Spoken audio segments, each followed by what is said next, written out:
Hello everyone and welcome back to my YouTube channel. It's Poultry Business with Martin, and if you're new on this channel, I'm actually documenting my journey of rearing day-old chicks layers from day-old all the way up.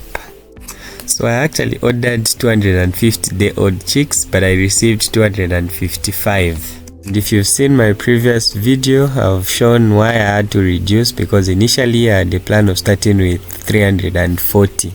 So if you're interested in poultry business, subscribe, like, and hit the notification bell so that you get to be notified whenever I post a new video. Yes, so today is the 4th of July and the morning is chilled, the weather is chilled. The first thing that I did today was to put new water, clean water, and also just refill the feeders, as you can see. Though I have chicks that keep on jumping the barrier because I've set up a barrier, they keep coming down here.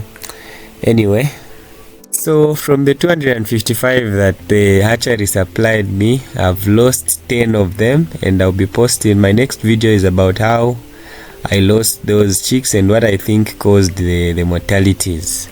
So the beds are all feathered up. We are no longer providing heat. Actually, we stopped brooding at 3 weeks.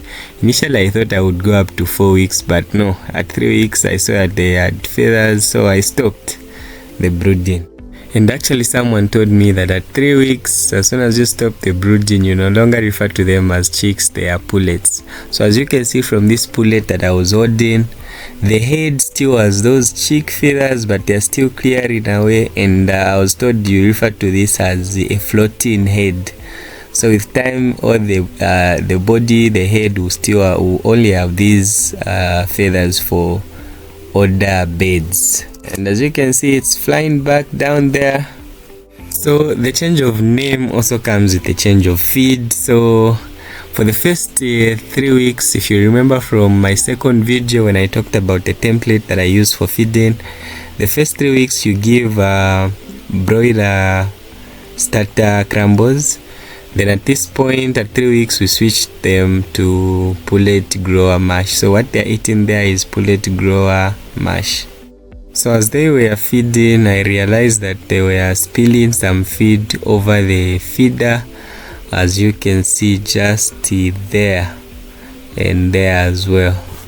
So I realized it was about time to raise the feeders a little bit, because to avoid these spillages, one of the things that you do is to raise the feeder so that the rim of the feeder, where the feed is just at the level of the bed's back. So that's me raising the feeder and hoping that it is going to reduce the spillages.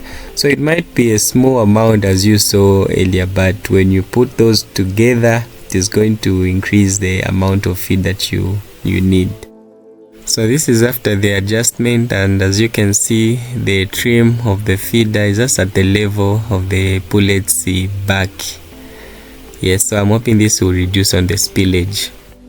So as you can see, the beds are healthy, they are running up and down. Let me just give a breakdown of what has been done so far. So when they came, I was feeding them broiler starter crumbles for 3 weeks. Then I switched to pullet grower mash, which they are now feeding on. And on the part of vaccines, remember at the hatchery they give Marix, they also give IBV and also NCD, which is for Newcastle disease. But I've also given 2 cycles of Newcastle.